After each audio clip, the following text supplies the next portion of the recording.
Bismillahirrahmanirrahim. Assalamualaikum warahmatullahi wabarakatuh. Alhamdulillah walladzi khalaqalakum ma fil ardi jami'a.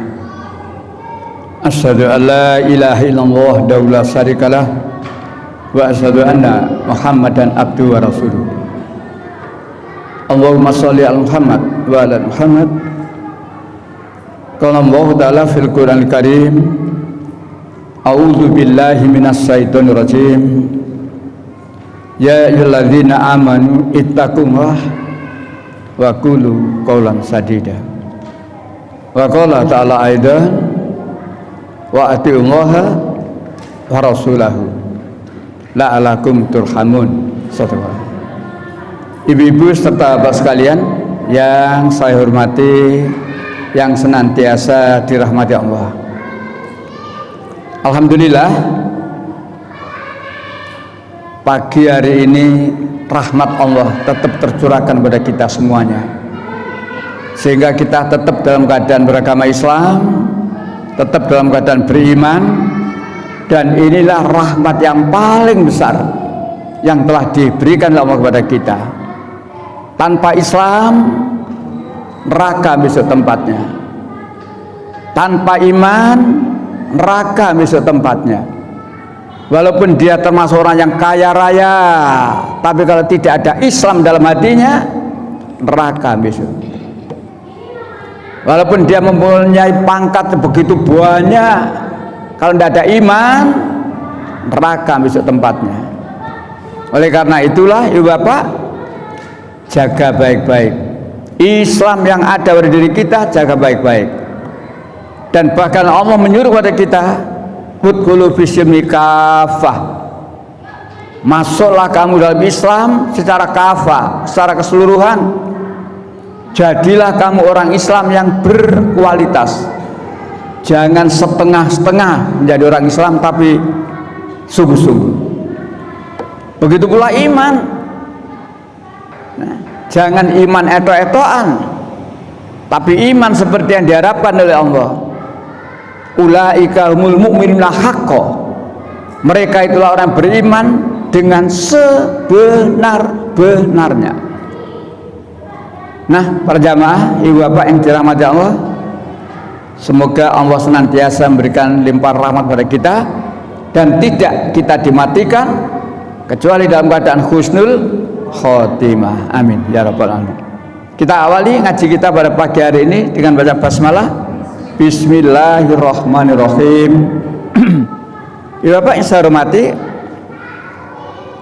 pagi ini insya Allah kita akan membandingkan ayat-ayat Alkitab dengan ayat-ayat Al-Quran. Utamanya pagi hari ini saya carikan ayat-ayat Alkitab yang ada kesamaan dengan Al-Quran. Adapun untuk berikutnya insya Allah ayat-ayat Alkitab yang berbeda dengan Al-Quran.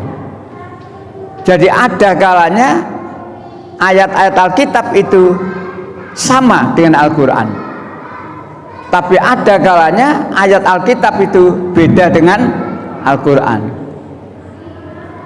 Kalau ada ayat yang sama, jawabannya, kesimpulannya adalah itulah firman Allah yang belum dirubah oleh manusia. Firman Allah yang mana saya maksud? Firman Allah yang ada dalam Alkitab. Al-Quran standar. Justru Al-Quran ini alat koreksi. Jadi kalau yang saya katakan dirubah atau tidak dirubah, bukan Qurannya, Alkitabnya. Dirubah atau tidak dirubah, yang saya maksud di sini adalah ayat-ayat Alkitab. Kalau Quran sudah paten, la mubadila li kalimati, tak seorang pun yang dapat merubah firman-firmannya. Jadi istilah saya, Quran itu harga mati, sama dengan NKRI. NKRI itu harga mati, ODOD itu pekoro, gitu ya. Quran harga mati. Nah, jadi kembali kalau ada ayat Alkitab yang sama dengan Al-Quran, berarti ayat Alkitab itu belum dirubah oleh manusia. Dan ternyata ada banyak, Ibu Bapak, ada banyak. Jangan kemudian mereka menuduh lain. Loh, Quran kok sama dengan Alkitab? Berarti Al-Quran jiplak. Nah, Ibu Bapak harus siap jawaban. Dulu mana Injil dengan Quran? Dulu Injil. Lah kalau Quran kok bisa sama dengan Injil, berarti Quran jiplak. Loh, ya apa jawabannya? Bukan, Quran tidak jiplak. Quran itu diturunkan oleh Allah secara sempurna. Apa-apa yang ada di dalam Taurat, Zabur, Injil, semuanya terkandung dalam Al-Quran, dan sekaligus di Al-Quran itulah sebagai alat koreksi. Ada ayat Taurat, Zabur, Injil yang dibenarkan oleh Al-Quran. Ada ayat Taurat, Zabur, Injil yang dikatakan salah menurut Al-Quran. Kenapa? Karena sudah dilakukan perubahan. Nah, pagi ini Ibu Bapak, kita insya Allah bicara tentang ayat yang sama. Bandingkan ayat Alkitab dengan ayat Al-Quran supaya kita lebih mantap, lebih yakin dengan kebenaran agama Islam. Mungkin kita tidak menyangka ada ayat yang sama seperti ini. Ya. Satu, masalah ketauhidan. Masalah ketauhidan, ya. Di dalam Alkitab ada beberapa ayat. Di situ saya cantumkan baik itu Injil Matius, Injil Markus, Injil Lukas. Dari ketiga Injil itu pada intinya Yesus menjawab kepada orang-orang Bani Israel yang pada prinsipnya sembahlah Tuhan Allahmu. Tuhan itu Esa. Yang paling menarik kalau kita membaca Alkitab ini, kalau Yesus berkata Tuhan, itu tidak titik. Tuhan Allah. Kita lalu ingat syahadat kita, asyhadu alla ilaha, tidak Tuhan selain, tidak Tuhan selain Allah. Ya, tapi dalam Alkitab rancu. Di satu sisi Yesus juga menyatakan Tuhan Allah kita, Tuhan itu Esa. Tapi di ayat lain ada satu Allah, ada satu Tuhan. Bingung mana ini? Apa bedanya Allah dengan Tuhan? Makanya membingungkan. Oleh karena itu, ketika kita dihadapkan dengan ayat seperti ini, mari kita pikir sungguh-sungguh. Jadi ketauhidan dalam Alkitab itu merupakan juga ajarannya Yesus. Ajarannya Yesus di dalam Alkitab sama dengan ajarannya Nabi Isa yang ada di dalam Al-Quran. Ketemu. Jadi kalau di atas itu adalah ayat-ayat tentang Allah itu Esa, perintah untuk menyembah kepada Allah yang Esa itu, tapi kemudian bandingkan atau cocokkan dengan yang ada dalam Al-Quran supaya ketemu. Jadi kita tidak hanya bicara dari satu kitab, tapi kita bicara dari dua-duanya, ya Alkitab, ya Al-Quran. Surat 3, surat Ali Imran ayat 51. Sesungguhnya Allah itu Tuhanmu dan Tuhanmu, orang itu disembahlah, Dia tidak memilih jalan yang lurus. Sesungguhnya Allah itu Tuhanku dan Tuhanmu. Jadi Nabi Isa berkata kepada Bani Israel, sesungguhnya Allah itu Tuhanku dan Tuhanmu. Sama dengan di Injil Matius, sama dengan di Injil Markus, sama dengan di Injil Lukas. Sembahlah Allah, Tuhanku dan Tuhanmu, sama. Lanjut surat 19, masih di fotokopi itu ya. Surat 19 ayat 36. Isa berkata, dan sesungguhnya Allah itu Tuhanku dan Tuhanmu, maka sembahlah Dia. Ini adalah jalan yang lurus. Isa berkata, memang dalam Al-Quran bukan Yesus. Dalam Al-Quran Al-Masih, Isa putra Maryam. Dalam Alkitab bukan Isa, dalam Alkitab Yesus. Maka di kalimat yang paling atas tauhid itu ya, nah itu diterangkan, jawab Yesus, hai orang Israel, sembahlah Allah Tuhanku dan Tuhanmu. Jawab Yesus, Alkitab. Kalau Quran Isa berkata, Allah itu Tuhanku dan Tuhanmu, maka sembahlah Allah, itulah jalan yang lurus. Terakhir surat 43, surat Zukhruf ayat 64. Sungguh Allah Dia Tuhanku dan Tuhanmu, maka sembahlah Dia. Ini adalah jalan yang lurus. Lagi-lagi Nabi Isa menegaskan, Allah itu Tuhanku dan Tuhanmu. Maka kalau kita lanjutkan dalam kalimat panjang, aku duduk Tuhan, Allah Tuhanku dan Tuhanmu, aku duduk Tuhan. Andai kata akal yang diberikan oleh Allah ini kita gunakan sungguh-sungguh, memahami ucapan-ucapan ini, baik itu ucapannya Yesus dalam Alkitab maupun ucapannya Nabi Isa dalam Al-Quran, sungguh tidak ada orang menuhankan selain Allah. Karena jelas, karena jelas. Adapun kenyataannya masih banyak orang yang kemudian menuhankan Yesus.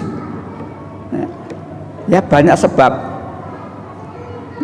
Dia tidak mensyukuri, tidak bisa menggunakan akal yang diberikan oleh Allah dengan sungguh-sungguh, dan dia terpengaruh, dibimbing oleh setan.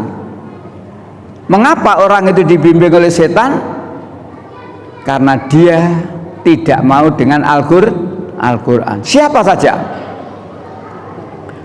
saja orang yang tidak mau dengan Al-Quran, atau istilahnya berpaling dari Al-Quran, setan menjadi temannya. Dan orang itu kalau sudah ditemani setan, maka setan itu membimbing ke jalan yang tidak benar. Tapi orangnya menganggap dia mendapat petunjuk. Disinilah bahayanya, akibatnya kalau orang itu emoh dengan Al-Quran. Baik, jadi masalah yang pertama tauhid. Dari syahadat pertama saja jelas, la ilaha, tidak Tuhan selain Allah. Jadi baru syahadat yang pertama saja, tidak Tuhan, la ilaha, tidak Tuhan illallah, kecuali Allah. Apapun siapapun yang dianggap Tuhan, berarti dia bukan Tuhan, karena Tuhan itu hanyalah Allah, la ilaha illallah. Karena ternyata saya katakan di Injil itu rancu. 3 ayat yang saya sebutkan di nomor 1 tauhid itu jelas, nomor 1 tauhid itu jelas. Matius 22, Markus 12, Lukas 10 itu jelas, tauhidnya jelas. Tetapi setelahnya saya lihat ayat yang lain, Kemudian ada ayat yang menyatakan hanya ada satu Allah, tapi juga ada satu Tuhan. Loh, bingung.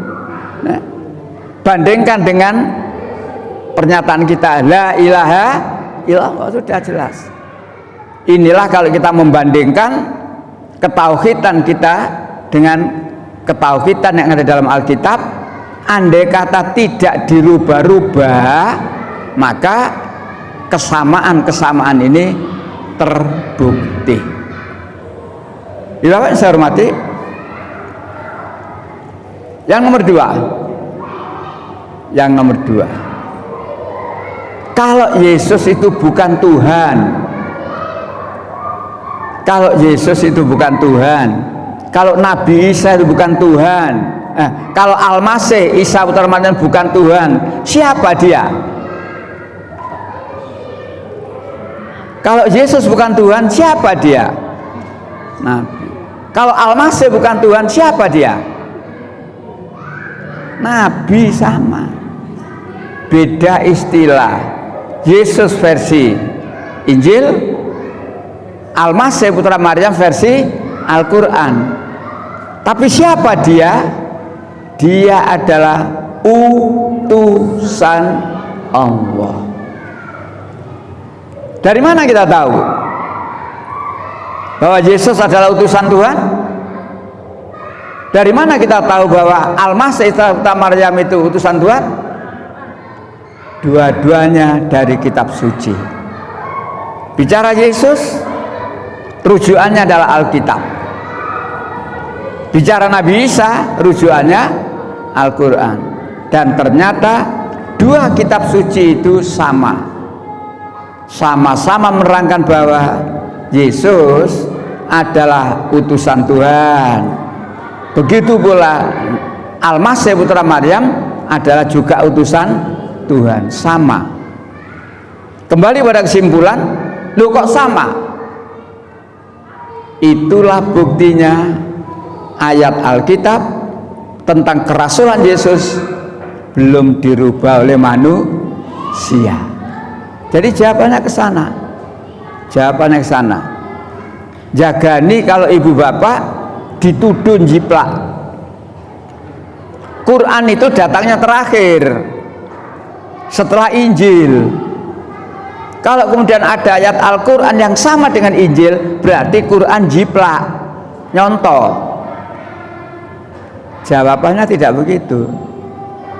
Nah, Quran diturunkan oleh Allah, memuat apa yang ada dalam Taurat, memuat apa yang ada di dalam Zabur, memuat apa yang dalam Injil. Dan sekaligus di Quran itulah merupakan alat koreksi terhadap kitab-kitab yang tadi. Jadi kalau ada kesamaan, bukan Quran jiplak. Kalau ada kesamaan, artinya ayat-ayat yang sama tadi itu berarti firman Allah dalam Alkitab yang belum dirubah manusia. Itu jawabannya. Adapun kita temui perbedaan, jawabannya itulah ayat-ayat dari Taurat, Zabur, Injil yang sudah dirubah oleh manusia.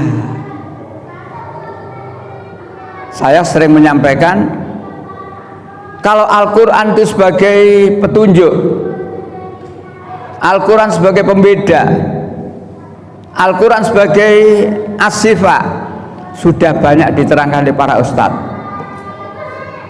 Tapi ada satu fungsi Al-Quran yang jarang diterangkan oleh para ustadz. Al-Quran sebagai rahmat, ya. Al-Quran sebagai hidayah, ya. Al-Quran sebagai as-sifa, ya. Dan memang itu banyak. Tapi satu fungsi Al-Quran yang jarang diterangkan. Al-Quran sebagai pengawas, atau istilah saya, Al-Quran sebagai alat koreksi, atau mungkin dikatakan penjaga Jadi Al-Quran sebagai penjaga, sebagai pengawas, sebagai alat koreksi terhadap kitab-kitab yang telah diturunkan oleh Allah sebelumnya. Taurat diawasi oleh Quran, dikoreksi oleh Quran. Zabur diawasi oleh Quran, dikoreksi oleh Al-Quran. Begitu pula Injil diawasi oleh Quran, dikoreksi oleh Quran. Dan ternyata dari hasil koreksi itulah maka diketahui banyak ayat-ayat Alkitab yang sudah dirubah. Jadi kalau kita ngomong, kita punya dalil.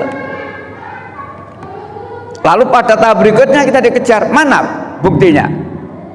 Kalau Alkitab ada perubahan, yang ngomong Allah ya. Sebagian orang Yahudi itu suka merubah ayat-ayat Allah dari tempat-tempatnya. Jadi memang mereka suka merubah. Pengertian merubah ayat Allah dari tempat, bukan dari meja dipindah ke almari, bukan dari ruang tamu dipindah ke ruang makan, bukan. Artinya ayat yang diturunkan oleh Allah itu letak ayatnya sudah banyak yang dirubah. Dari merubah letak ayat, melangkah berikutnya merubah isi.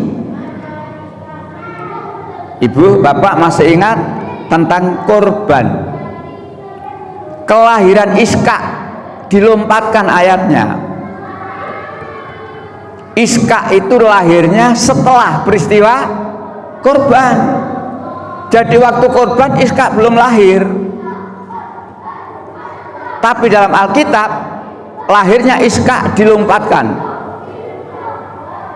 Ismail lahir menyusul Iska lahir, merubah letak. Setelah merubah letak, merubah isi. Mestinya yang dikorbankan itu Ismail, tapi oleh Alkitab diganti menjadi Iska. Inilah diantara hasil koreksi daripada Al-Quran terhadap kitab-kitab yang telah lalu. Dan itu banyak, ini cuma satu contoh. Itu cuma satu contoh.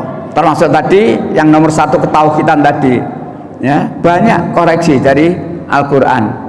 Nah, maka agama satu-satunya yang tauhid hanyalah Islam. Jelas, la ilaha illallah, tidak Tuhan selain Allah, ya, tidak Tuhan selain Allah. Adapun pada agama yang lain, walaupun dalam Alkitab mengatakan Allah itu Esa, tapi ternyata dalam ayat yang lain pula dalam Alkitab, di sana dikatakan hanya ada satu Allah, tapi juga ada satu Tuhan. Siapa satu Tuhan itu? Yesus. Yang berarti mereka juga menuhankan Yesus. Berbeda dengan syahadat kita.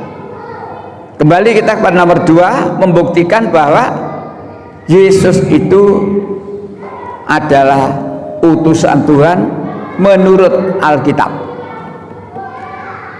Jadi Yesus adalah utusan Tuhan menurut Alkitab.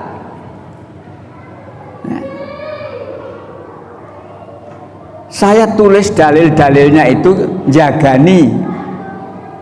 Kalau ada orang membaca lembaran ini, nah, supaya ya, misalkan penjaringan ada yang tanya orang penjaringan, ya bilang aja bukaan Injilmu, Injil Yohanes pasal 5 ayat 30. Ini dalil-dalil dari Alkitab, saya tulis semua, ya. Jadi saya tidak hanya ngomong lisan, tapi dalilnya saya cantumkan untuk membuktikan bahwa ini betul-betul dari Alkitab sumbernya. Tinggal mereka ketika membaca lembar ini buka Alkitabnya, Yohanes pasal 5 ayat 30. Yesus sendiri berkata tentang status dirinya, aku ini tidak bisa berbuat apa-apa menurut kehendakku, aku hanya bisa berbuat menurut kehendak Dia yang mengutus aku. Jadi pernyataan Yesus tegas, aku tidak bisa berbuat menurut kehendakku sendiri, tetapi aku berbuat menuruti kehendak Dia. Dia siapa? Allah yang mengutus aku. Berarti Yesus itu hanya utusan. Semuanya di Injil Yohanes, pengakuan Yesus sebagai utusan Tuhan, semuanya ada di Injil Yohanes. Kalau yang tadi pasal 5 ayat 30, juga pasal 7 ayat 16 sampai 18, dan juga pasal 7 ayat 28. Masih ada lagi Yohanes pasal 17 ayat 3, ayat 8, 21 dan 23. Memang di sini tidak saya tulis bunyinya. Jadi di lembar ini memang tidak saya tulis kalimatnya, terlalu panjang kalau itu saya ketik. Tapi andai kata penjenengan punya teman yang punya Alkitab, boleh nyilih Alkitabmu. Kanggo apa? Enggak, iki lho aku lembaran ngene bener ta iki. Setelahnya dibuka, siapa tahu dengan membuka itu si pemilik Alkitab memperhatikan, bersamaan itu hatinya dibuka oleh Allah untuk menerima Islam. Asyhadu alla ilaha illallah. Siapa tahu. Oleh karena itu dakwah itu bisa langsung, bisa tidak langsung. Ada anak unmu yang ngaji di tempat saya itu, insya Allah September ini dia wisuda S2, ngajinya Senin kedua dan ketiga setelah Isya di tempat saya. Saya bilang, Mas, ibarat sepak bola, sampean aja jadi back. Ngerti posisi back nggih? Penjaga belakang. Kenapa, Ustaz? Lu lah nek mungsuhe nyerang terus sampean kewalahan. Terus ojo dadi kiper. Kenapa? Lu nek mungsuh nyerang terus sebagai kewalahan, gol. Oleh karena itu saya ingin lebih-lebih Anda masih muda, jadilah penyerang. Jangan milih back, jangan milih jadi kiper, jadilah penyerang. Gimana maksudnya? Ayat-ayat yang pernah saya sampaikan pada sampean, sampaikan pada orang lain. Nah, itu yang barangkali dalam pelajaran kristologi saya artikan, manfaat mempelajari kristologi itu adalah untuk tambahan bekal dakwah. Jadi mempelajari kristologi itu manfaatnya banyak. Salah satunya untuk tambahan bekal dakwah. Artinya apa? Kalau dulu kita belum pelajari kristologi, dakwah yang ngomong Quran, ngomong hadis, titik. Tapi karena sudah mempelajari kristologi, kita tidak hanya ngomong Quran, tidak hanya ngomong hadis. Sekali-sekali kita ngomong tentang Alkitab. Misalkan dijak nang warung, jak nang warung, pesen makanan. Ternyata satenya itu sate babi. Ketika teman itu akan makan, kita pesen sate ayam, dia sate babi, karena memang itu makanan favorit. Ketika dia akan memulai makan, kita ngomong, nih, babi itu haram menurut Quran. Lu kan menurut Quran, Pak? Ya. Tapi babi itu haram tidak hanya menurut Quran, tapi babi itu haram juga menurut Alkitab. Inilah namanya dakwah dengan menggunakan kitabnya orang lain. Kalau babi haram menurut Quran, mereka ngomong itu kan Quran, Pak. Ya, orang Islam harus taat, jangan makan babi, dalilnya adalah Al-Quran. Sampean orang Kristen, Alkitab mengatakan babi haram, ya taat toh. Lalu kita ditanya, di bukti ini ya, tinggal menunjukkan ini loh, kitab Imamat, kitab Ulangan diterangkan, dan lagi babi. Itu di Imamat pasal 11 ayat 7. Kalau kitab yang lama, dan lagi babi, koma. Ingat, dan lagi babi, koma. Sekalipun kukunya terbelah menjadi dua, tetapi karena ia tidak memamah biak, maka ia haram kepadamu. Jangan kamu makan akan dagingnya, dan jangan kamu jamakkan bangkainya. Itu Alkitab cetakan yang lama. Adapun cetakan yang tahun berbeda,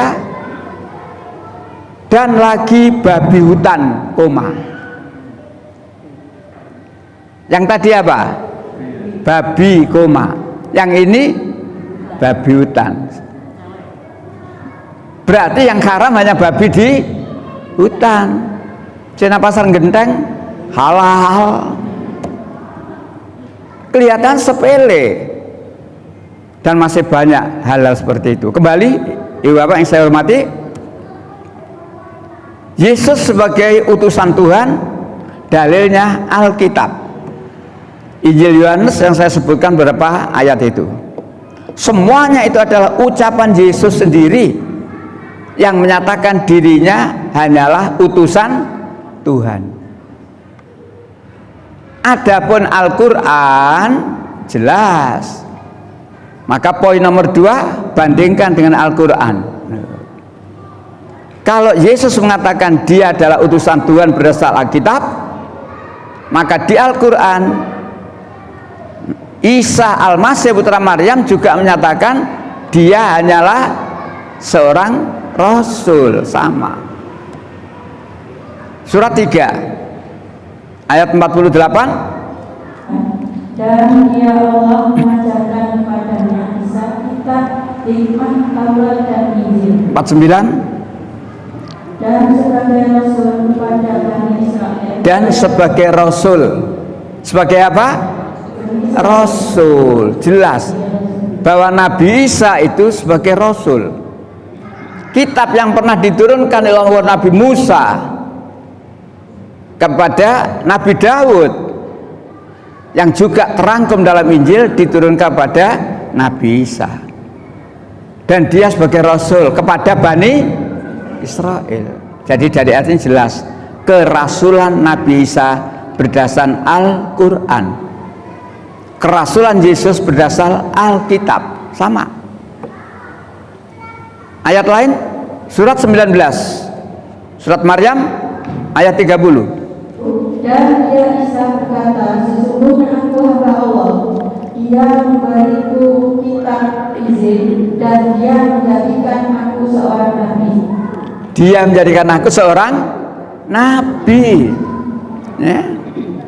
Jadi Yesus sendiri mengakui, Dia Allah menjadikan aku seorang nabi, bukan sebagai anaknya, bukan sebagai anaknya. Walaupun dalam Injil ada ayat Yesus adalah anak Tuhan. Sudah sering saya sampaikan atau pernah saya sampaikan, anak Allah di dalam Alkitab itu bukan arti yang sebenarnya. Memang ada ayat Yesus anak Allah, ada ayat. tapi itu arti kiasan. Nah, itu arti kiasan. Dalilnya dalil Alkitab dan juga dalil logika. Dalil Alkitab diterangkan oleh Alkitab, berbahagialah orang-orang yang mendamaikan orang, maka dia disebut anak-anak Allah. Jadi anak Allah bukan Yesus tok, berarti banyak orang-orang yang mendamaikan, membawa damai. Contohnya Pak Yusuf Kalla itu suka mendamaikan ya, anak Allah itu. JK Yusuf Kalla. Anak dalam arti ayat, anak dalam arti akal, itu kiasan. Anak kapal, masuk kapal dia anak, anak kapal, ada anak tangga, ya anak, itu arti kiasan.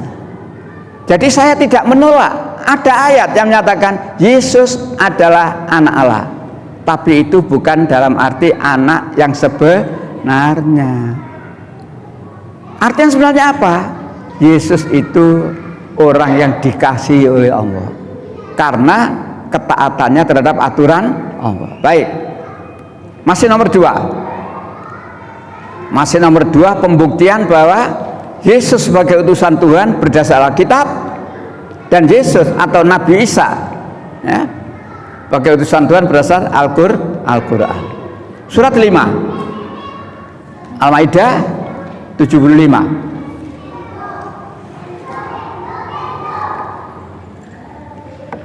Surat 5 ayat 75.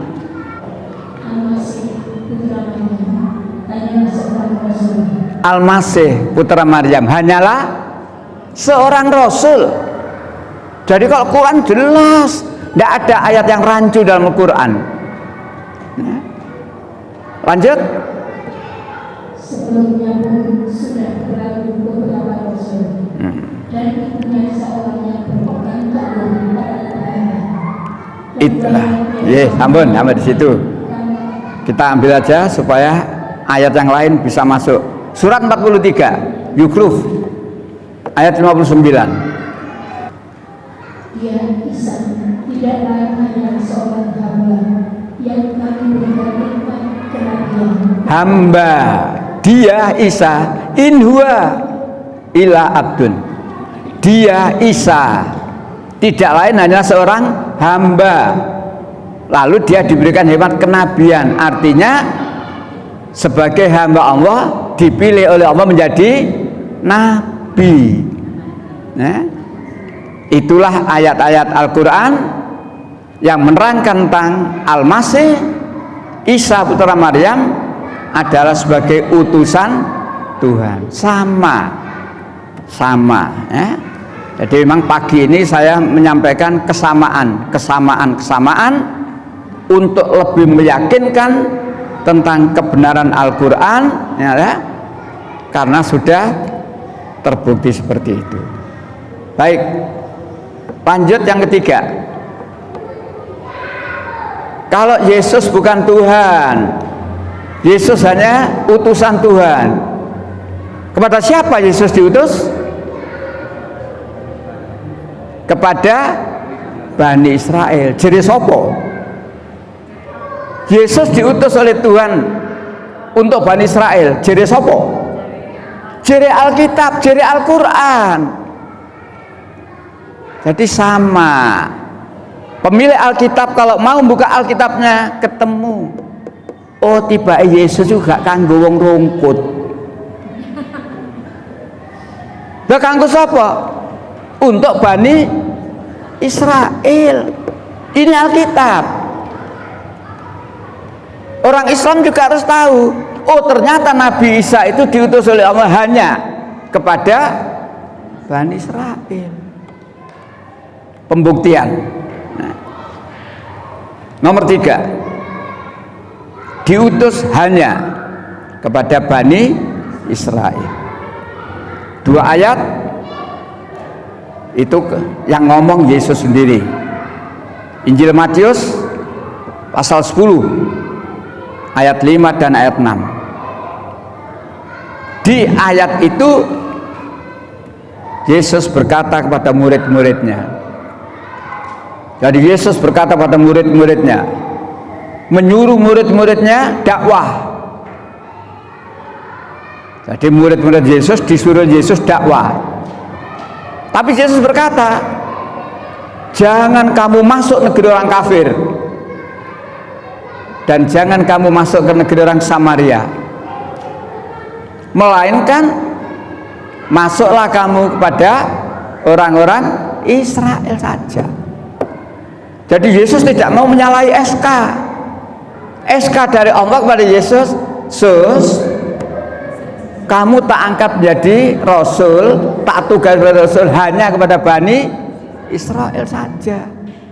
Maka Yesus menyuruh muridnya juga hanya kepada Bani Israel.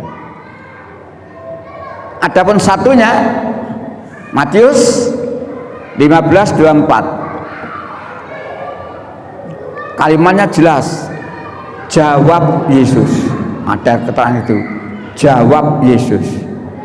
Aku diutus hanya kepada domba-domba yang ada beda ini. Injil ciptaan yang lama, domba-domba yang tersesat dari Bani Israel. Tapi ciptaan tahun lain, domba-domba yang hilang dari Bani Israel. Kelihatannya mirip nggih? Domba tersesat, domba hilang. Nih domba tersesat maksudnya nopo? Domba mboten mbek lho nih. Domba di sini kaum. Bukan domba-domba. Domba tersesat, kaum yang tersesat. Yesus diutus oleh Allah untuk meluruskan keyakinan orang-orang Israel yang tersesat supaya kembali ke jalan yang benar. Sesat, meluruskan supaya tidak sesat. Tapi cetakan yang lain, domba-domba yang hilang, bukan sesat tapi hilang, didelei akhirnya ketemu di Surabaya, hilang ya. Kelihatannya sepele. Makanya saya sering menyampaikan dalam ceramah, kalau mereka cuma punya satu Alkitab, nggak akan tahu perubahan apa yang terjadi di Alkitab, nggak akan tahu.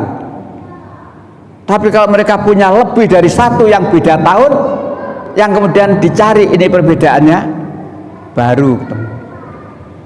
Ingat, saya pernah sampaikan pada panjenengan, Alkitab dari tahun ke tahun.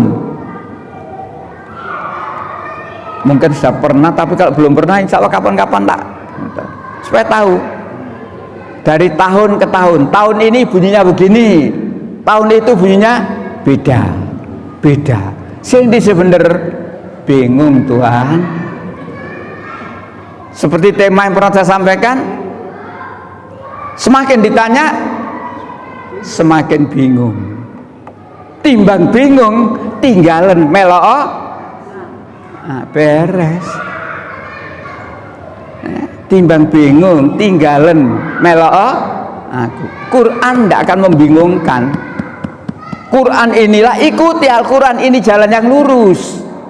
Kalau kamu mengikuti selain Al-Quran, bingung kan.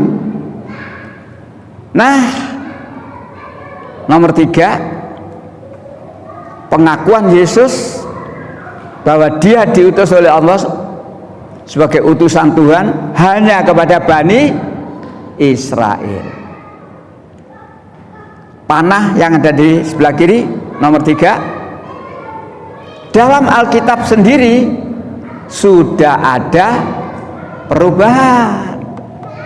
Nah, jadi di Alkitab sudah ada perubahan. Apa perubahannya? Di Injil pasal 28 ayat 19,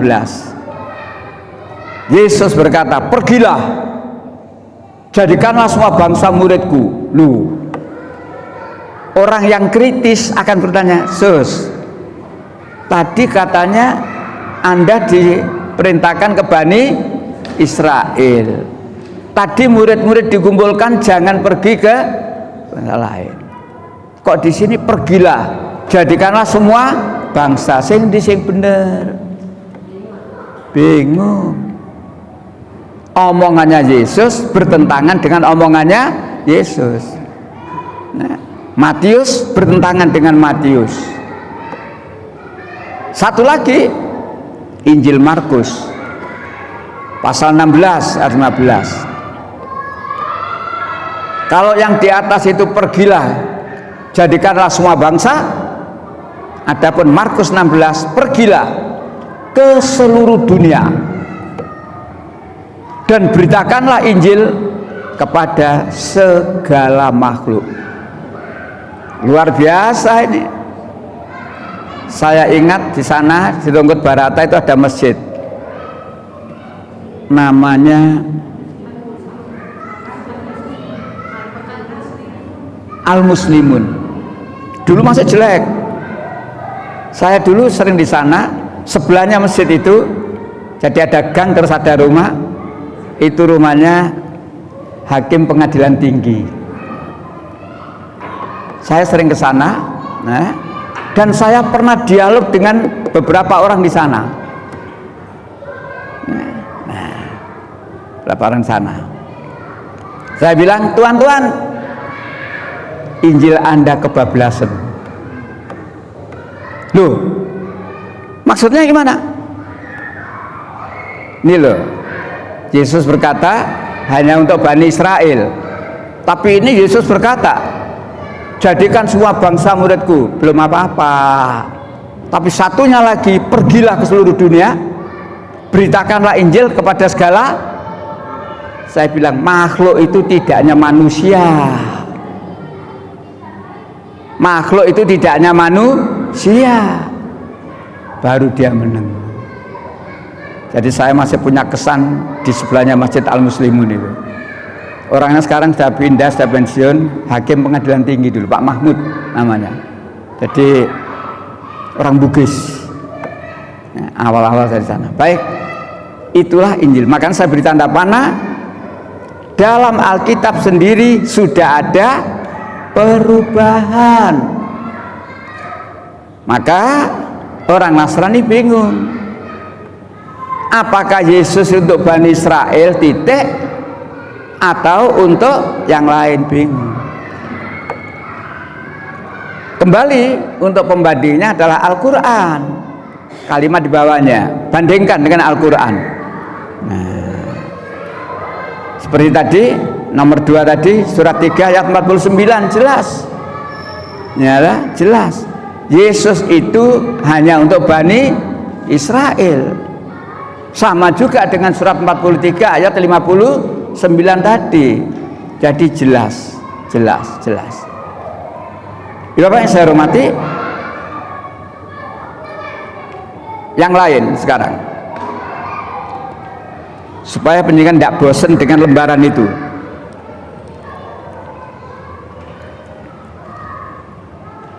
Ini ada Alkitab. Ternyata ada ayat Alkitab yang isinya persis hadits qudsi. Persis hadits qudsi. Tentang apa? Ini perlu tolong Alkitabnya dibacakan. Nah, supaya nanti saya tunjukkan hadits qudsinya dibacakan juga.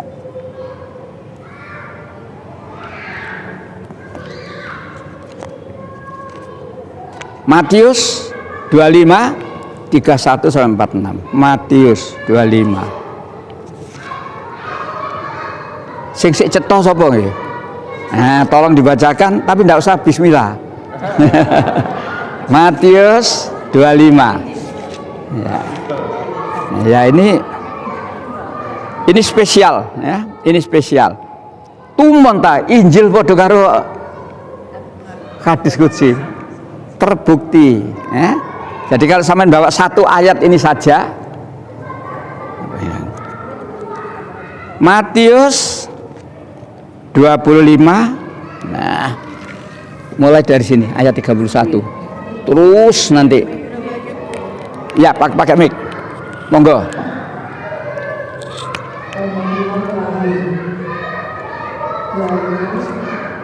Ya, silakan.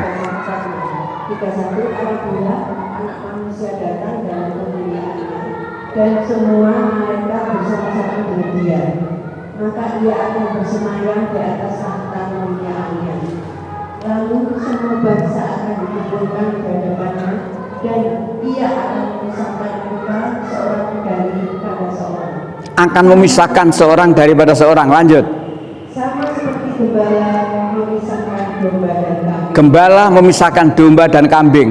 Nanti ada maksudnya domba itu siapa, kambing itu siapa. Lanjut. Dan dia akan menempatkan domba-domba di sebelah kanannya, Domba-domba di sebelah kanannya.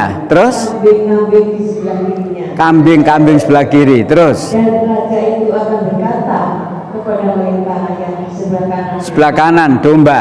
Mari, hai kamu yang diberkahi oleh Bapakku, terimalah kerajaan yang telah disediakan bagimu sejak dunia dijadikan. Yang di sebelah kanan domba-domba tadi mendapat ridho Allah, berarti dimasukkan surga. Lanjut. Sebab ketika aku lapar, kamu memberi aku makan. Ketika aku lapar, kamu memberi. Ini yang sebelah kanan, yang dinyatakan surga. Lanjut. Ketika aku haus, kamu memberi aku minum. Terus. Ketika aku seorang asing, kamu memberi aku tumpangan. Ketika aku telanjang, kamu memberi aku pakaian. Ketika aku sakit, kamu melawat aku. Ketika aku di dalam penjara, kamu menjemput aku. Maka orang-orang benar itu akan menjawab, dia katanya, Tuhan, bila manakah kamu melihat engkau lapar dan kamu. Bila manakah engkau Tuhan lapar? Terus? Dan kami memberi engkau makan, atau haus dan kami memberi engkau minum. Bila manakah kami melihat engkau sebagai orang asing dan kami memberi engkau tumpangan, atau telanjang dan kami memberi engkau pakaian. Bila manakah kami melihat engkau sakit atau dalam penjara dan kami mengunjungi. Sampai di situ saya tunjukkan hadis qudsinya. Dalam surah hadis qudsi diterangkan Allah pernah berkata, ya, ketika aku sakit engkau tidak memberi tidak datang menengok. Kapan engkau sakit ya Allah? Masa Tuhan itu sakit? Aku tidak sakit, tapi ketika si fulan sakit kamu tidak menengok. Andai kata kamu menengok, aku ada di situ. Ketika aku lapar, kamu tidak memberi makan. Bagaimana Tuhan kok lapar? Mbak, saya Tuhan tidak lapar, tapi ketika orang itu kelaparan, kamu tidak membantu. Andai kata kamu membantu, aku ada di situ. Dari kalimat-kalimat itu persis ini. Hadits qudsi. Nah, ini ya. Agak panjang ini, mulai dari sini, Bu. Jadi kalau kalimat-kalimat yang tadi itu penjenengan masih ingat, ketemu di situ ya. Mulai ini. Ya.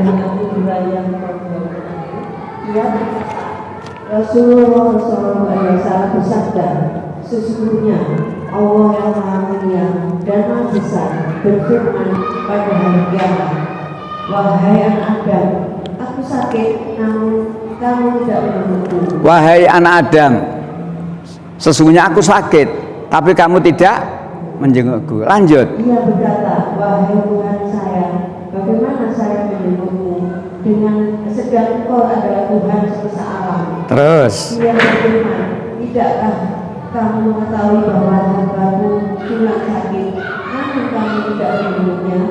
Tidakkah kamu mengetahui seandainya kamu menjenguknya, niscaya kamu mendapati aku di sisinya? Wahai anak Adam, aku minta makan padamu, namun kamu tidak memberi makan padaku. Ia berkata, wahai Tuhan saya, bagaimanakah saya memberi makan padamu, sedangkan Engkau Tuhan semesta alam? Allah berfirman, tidakkah kamu mengetahui bahwa hamba si fulan minta makan kepadamu, tetapi kamu tidaklah memberi makan kepadanya? Apakah kamu tidak mengetahui mengetahui bahwa seandainya kamu memberi makan kepadanya, niscaya kamu mendapatkannya di sisiku. Wahai anak Adam, aku minta minum kepadamu, tapi kamu tidak memberi minum kepadaku. Dia berkata, bagaimanakah saya menerima minum padamu, sedang engkau adalah Tuhan alam semesta. Allah berfirman, hamba-Ku si fulan minta minum kepadamu, tetapi kamu tidak memberinya minum. Masih panjang, ya ampun. Nah, sampai di sini ya. Ampun, Ibu Bapak, sengaja saya bawakan persamaan ini. Ternyata ada ayat-ayat Alkitab yang sama dengan hadis qudsi. Yang intinya Allah itu melehno. Oh iya. Melehno ini kenapa? Mengingatkan bagi orang yang diberikan kelebihan tapi tidak memperhatikan orang yang, ketika aku sakit kata Allah, kenapa engkau tidak? Ketika aku lapar, mengapa engkau tidak memberi makan? Kapan engkau sakit ya Allah? Kapan engkau lapar? Ini sindiran kepada orang yang diberikan kelebihan, fasilitas, tetapi tidak memperhatikan orang yang sedang kesulitan. Ternyata Alkitab ada itu, hadis qudsi ada. Sindiran. Kalau ibu bapak pernah mendengar kisah haji mabrur tanpa ibadah haji. Haji mabrur tanpa ibadah haji, gak masuk akal ya? Bagaimana katakan mabrur wong ndek durung kaji? Ya, maka diterangkan itu. Seorang sufi mendengarkan percakapan dua malaikat, dua percakapan malaikat, lalu menerangkan, ada suami istri yang nabung bertahun-tahun dan tabungannya cukup untuk ibadah haji. Jadi tabungannya sudah cukup untuk ibadah haji. Kebetulan saat itu istrinya hamil. Istrinya hamil. Di sebelah rumahnya ada orang masak. Baunya menyengat. Sang istri berkata pada suami, Mas, makanan itu enak Mas, tolong mintakan saya sedikit dari makanan itu, ngidam. Suami berangkat ke rumah tetangga tadi. Assalamualaikum. Waalaikumsalam. Ibu masak enak ya? Baunya masaknya sedap enak ya? Iya, saya sedang masak, jawab tuan rumah. Kata tamu tadi, sang suami tadi, istri saya sedang hamil. Istri saya sangat ingin mendapatkan makanan yang Anda masak. Apa kata tuan rumah tadi? Makanan yang saya masak itu halal untuk saya, keluarga, haram untuk penjenengan. Pernah dengar ya kisah ini? Jadi makanan yang saya masak ini halal untuk saya keluarga, tapi haram untuk penjenengan. Kaget tamu tadi, suami tadi. Loh, kenapa? Halal untuk penjenengan, haram untuk saya? Ya, yang saya masak itu bangkai. Karena saya keadaan seperti ini halal makan, tapi Anda haram makan bangkai. Maka tamu tadi bilang, stop, jangan dimakan. Apa yang Anda masak jangan dimakan, buang. Tunggu sebentar. Dia pulang mengambil sejumlah uangnya tadi, diberikan untuk menyelamatkan keluarga sehingga keluarga tidak makan. Itulah yang dikatakan percakapan dua malaikat tadi mabrur tapi tanpa haji. Dan ternyata tersiar berita itu. Siapa tahun ini yang hajinya mabrur? Fulan. Loh, Fulan tidak ibadah haji kok. Nurut pandangan mata manusia Fulan tidak beribadah haji, tapi Fulan mabrur. Sejumlah uang yang sudah dipersiapkan untuk ibadah haji nggak jadi untuk ibadah haji, untuk menyelamatkan sindiran, terutama bagi wak kaji. Nek wis mari lunga kaji, ojo mikir awake dhewe tok. Daripada haji berulang kali. Berapa sih kewajiban kita berhaji? 1 kali yang wajib. Adapun yang lain itu tambahan saja. Tapi boleh, tidak dilarang. Tapi kalau ada kepentingan yang lebih, mbok ya arah norunu. Palestina membutuhkan dana. Andai kata Pak calon haji itu dananya untuk ke sana, mabrur itu. Orang-orang Islam yang melarat di Indonesia, yang akan dikafirkan, dimurtadkan itu, bantu ojo jagane bakso stok. Daftar, arahkan ke sana uang yang akan digunakan untuk ibadah haji, menyelamatkan orang Islam yang miskin yang akan dimurtadkan. Mabrur tanpa. Dan ternyata sudah dibaca tadi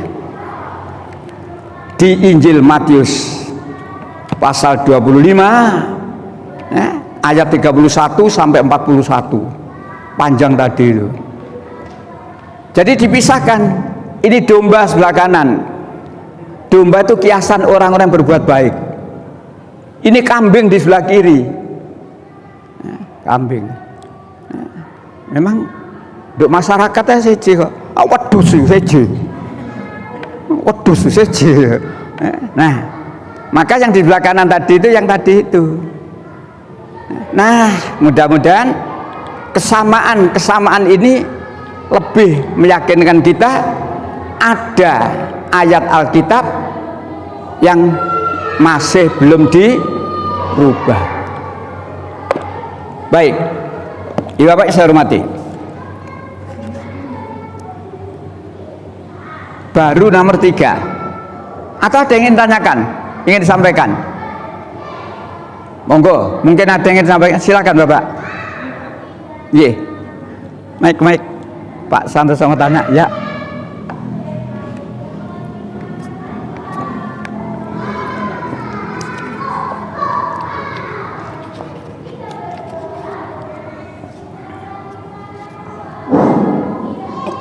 Dua pertanyaan. Ye. Yang pertama, sejak kapan Isa itu menjadi Yesus? Nama Isa menjadi Yesus. Yang kedua, tadi disebutkan ada beberapa nama Injil Markus, Matius, dan mungkin ada Yesus yang lain. Itu persamaannya di dalam Islam itu apa sebagai sahabat Yesus apa? Itu aja Pak. Yang pertama tadi sejak kapan Yesus? Isa itu menjadi Yesus. Nama Isa menjadi Yesus. Jadi kalau menurut Alkitab sejak awal ayatnya memang menyebut Yesus.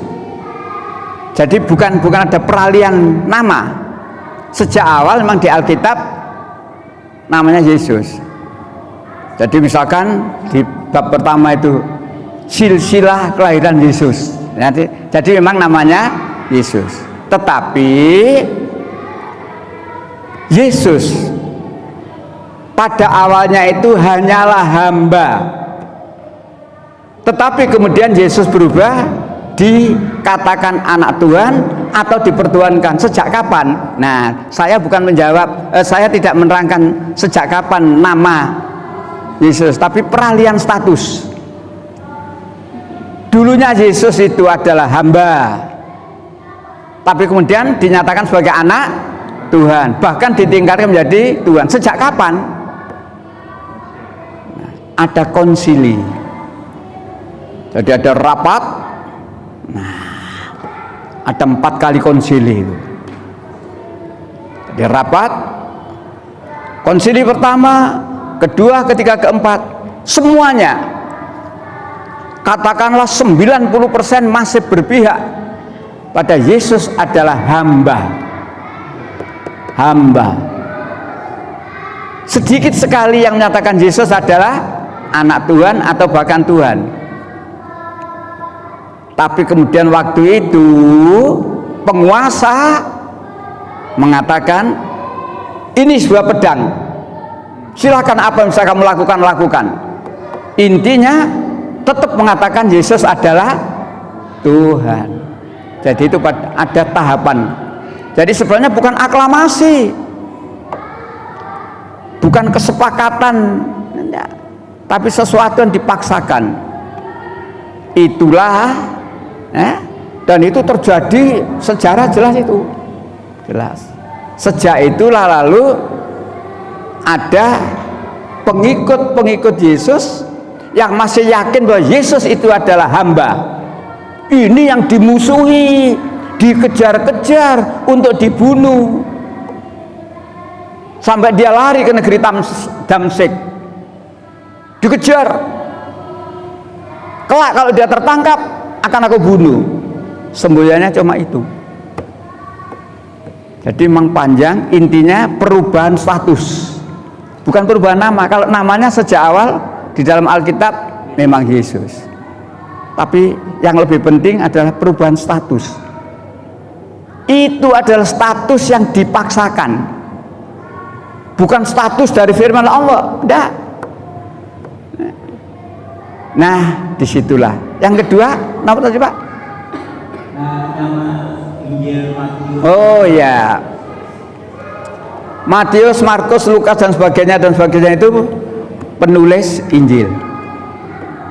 Penulis Injil. Sebenarnya banyak nama-nama penulis, banyak. Yang dikenal cuma 4: Matius, Markus, Lukas, Yohanes. Sebenarnya ada lagi. 4 ini diistilahkan kanonik. Nopo kanonik itu Pak? Sehaluan. Jadi apa yang ada di Injil Matius ada di Injil Markus, Lukas dan Yohanes sehaluan, sama, tidak ada pertentangan. Mestinya begitu, karena menurut mereka 4 ini kanonik, sehaluan. Tapi nyatanya,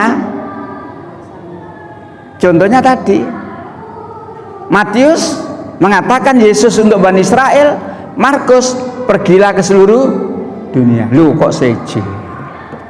Dan ada banyak. Jadi itu nama-nama penulis. Kapan mereka menulis Injil? Jauh setelahnya Yesus tidak ada. Makanya Injil ini hanya biografi. Injil ini hanya sejarah kehidupan Yesus. Jadi bukan dalam arti firman Allah seperti Al-Quran, karena Injil ditulis jauh setelahnya Yesus tidak ada. Kalau kita perdalam seperti itu, maka berbahagialah kita, ya Bapak, yang punya Al-Quran, mau mempelajari, mau memahami, mau mengamalkan, apalagi mau mendakwakan. Apa ada orang tidak mau Quran? Apa ada orang tidak mau Quran? Ada. Ndi wonge? Oh yo gak nang kene, Pak. Sing nang kene iki wong gelem Quran kabeh. Sejak zaman Rasul masih hidup. Nah, Rasulullah masih hidup.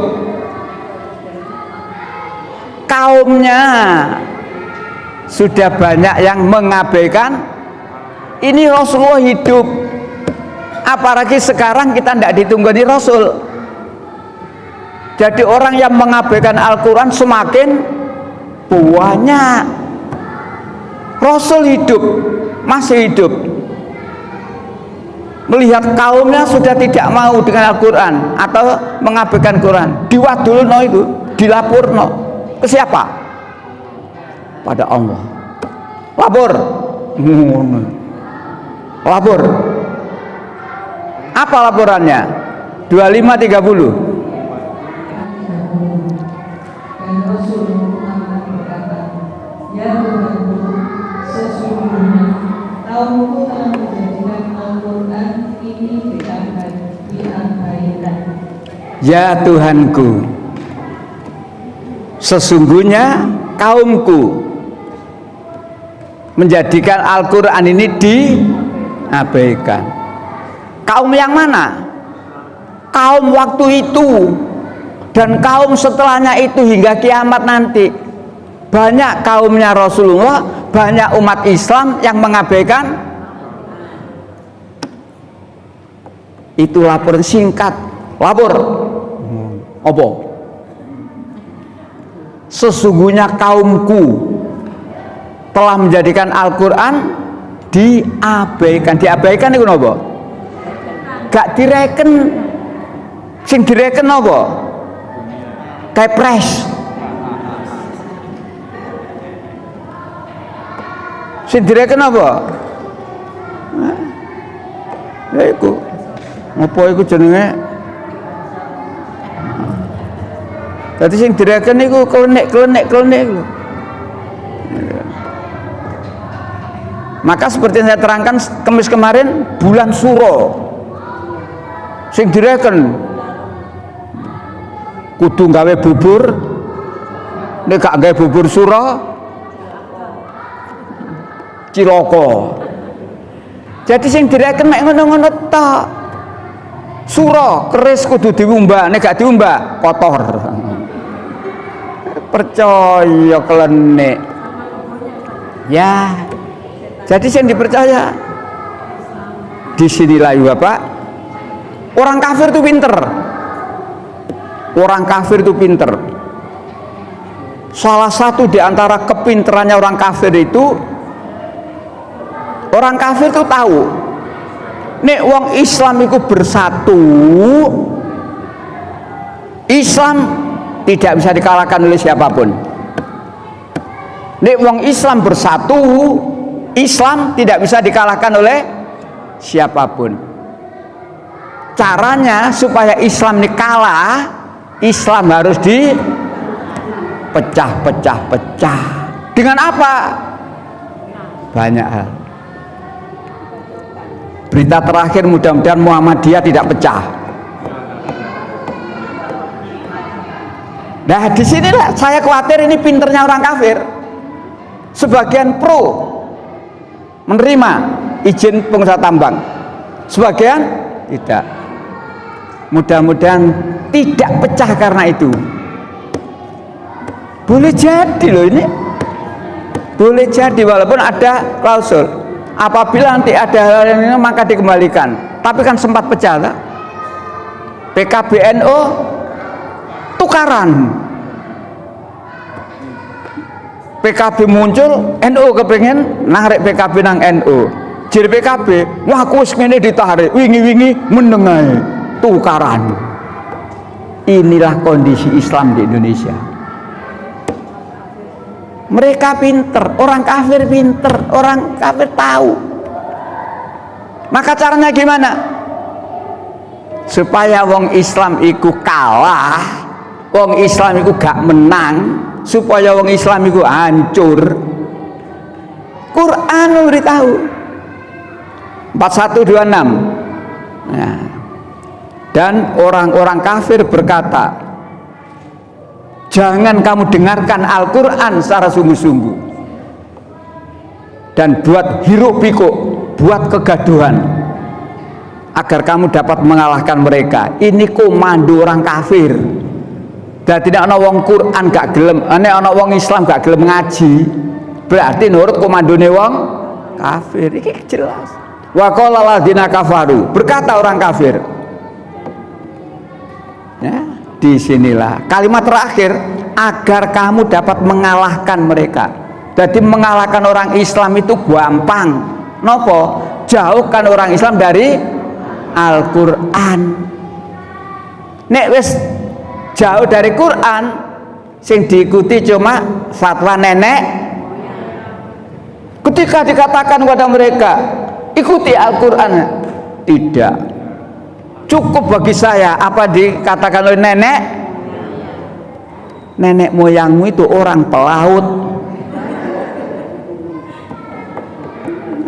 Nah, ini Quran sudah menjelaskan semuanya. Sampai hari ini masih banyak orang Islam yang berdalih nenek. Maka supaya Islam ini kembali jaya, maka jawabannya satu saja, kembali pada Al-Quran. Kembali. Nek jere wong iku kembali nang laptop. Sapa iku jare tukul, kembali ke laptop. Kembali pada Al-Quran. Kalau kamu ingin jaya, selagi kamu tidak mau kembali pada Al-Quran, kamu tetap akan pecah.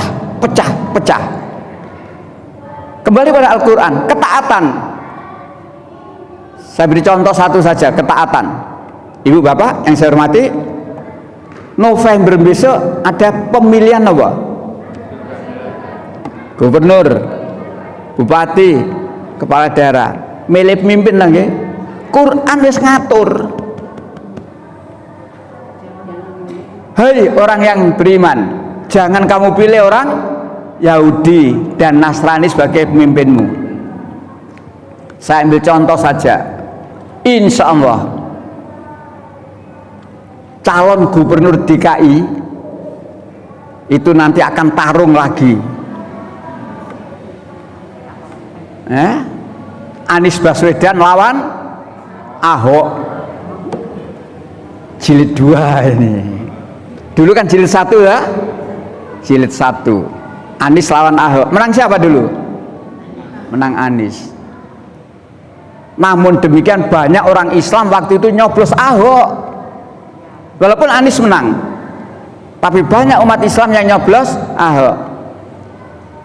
Nek gak tobat, hati-hati kan. Melanggar aturan Allah. November nanti insya Allah bersaing lagi. Ahok sudah menyatakan saya sekarang lebih siap. Kebetulan saya kapan itu nyetel TV.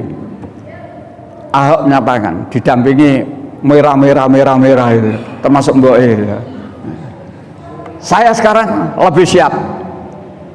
Artinya siap untuk menjadi pemenang, menjadi gubernur DKI.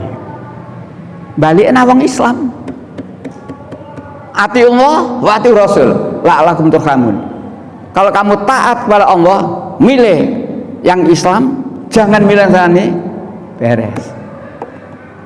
Itu contoh ketaatan. Jadi kemenangan umat Islam itu kembali pada ketaatan. Nek gak taat, nek mengabaikan, nah mudah-mudahan dengan ngaji ini ya, kita tahu. Baik, ibu bapak yang saya hormati, masih banyak ini sebenarnya mukjizat bisa dibaca sendiri. Yesus menyuruh tobat bisa dibaca sendiri. Ya. Jadi sebenarnya di Alkitab ini Yesus nyuruh tobat.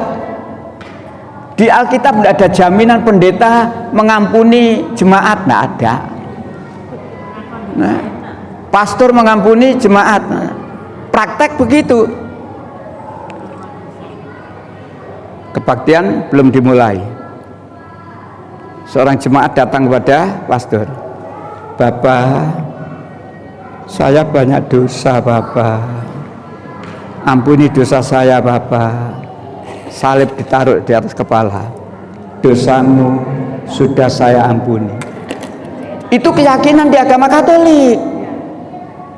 Jadi namanya pastor, atasnya pastor uskup, atasnya uskup, ada lagi sampai terakhir paus. Dia punya kewenangan mengampuni jemaat. Islam enggak. Bagaimana cara kita dapat ampunan? Ya ayyuhalladzina amanu, ya, tubu ilallahi taubatan nasuha. Bertobatlah kamu kepada Allah dengan tobat semurni-murninya. Bahkan ditegaskan wasyari'u, segera. Ojo ngenteni menek mudun. Saiki durung mudun tambah umek kae. Durung mudun tambah umek kae. Menek mudun, solenggon kok Pak. Olenggon aman gak ngikuti. Olenggon nisan. Baik. Ini dibaca lagi, insya Allah Kamis depan kan masih saya melanjutkan ini, dan insya Allah akan saya tambah ayat-ayat yang berbeda. Kalau ini yang sama. Kemudian Kamis depan insya Allah saya tunjukkan ayat yang berbeda. Ini Alkitab beda dengan Al-Quran. Opo kok beda? Karena Alkitab sudah dirubah jadi komplit. Insya Allah begitu. Dan mudah-mudahan kita masih diberikan kesehatan oleh Allah, sehat yang bermanfaat, kemudian rezeki halalan, thayyibah dan barokah, dan yang lebih utama semoga Allah selalu memberikan taufik dan hidayahnya kepada kita, tidak mematikan kita kecuali dalam keadaan husnul khotimah. Kita akhiri dengan baca hamdalah. Alhamdulillahirabbil alamin. Subhanallahumma wa bihamdika asyhadu an la ilaha illa anta astaghfiruka wa atubu ilaik. Assalamualaikum warahmatullahi wabarakatuh.